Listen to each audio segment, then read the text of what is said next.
And then the fifth one is integration with beliefs. Now I'm starting to see that I believe this. This is why they say do what you love and you'll never work a day in your life. That's also sort of number four. This is why you want to work with companies, and you don't have to match the purpose, but you have to find your purpose within what that company is doing and within the activity that you're doing. And then the last one is inherent enjoyment. And this becomes just joy, pure joy, just from the activity itself. So clearly, intrinsic motivation is much more powerful than extrinsic motivation. And if you're looking at building a high performing team, you want to be relying on intrinsic motivation.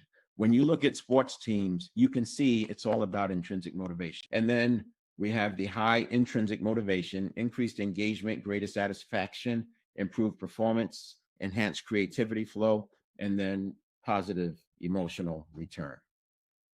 So self-determination theory, again, the structure for dynamic leadership. Intrinsic motivation is joy from the activity itself.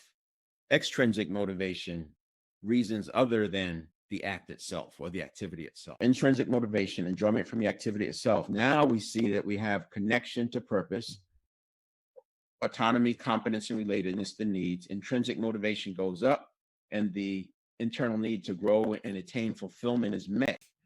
They built in this conditioning, these habits that led them to be effective leaders in a corporate environment. But that doesn't necessarily make them effective leaders in an entrepreneurial environment where the needs are different. One is you are where the buck stops, whereas in a workplace, the organization infrastructure is there, the board is there. So while the buck may stop with me as an executive in a corporation, it doesn't really stop with me because I've got all these backstops. I've got the legal department, I've got the compliance department, I have somebody doing research, the R&D, and I have the board, and I have other leaders. It's a lot more that you don't have.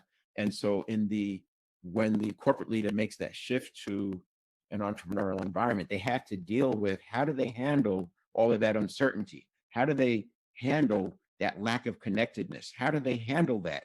And it could be catastrophic because it taps into maybe some fears that they've never had to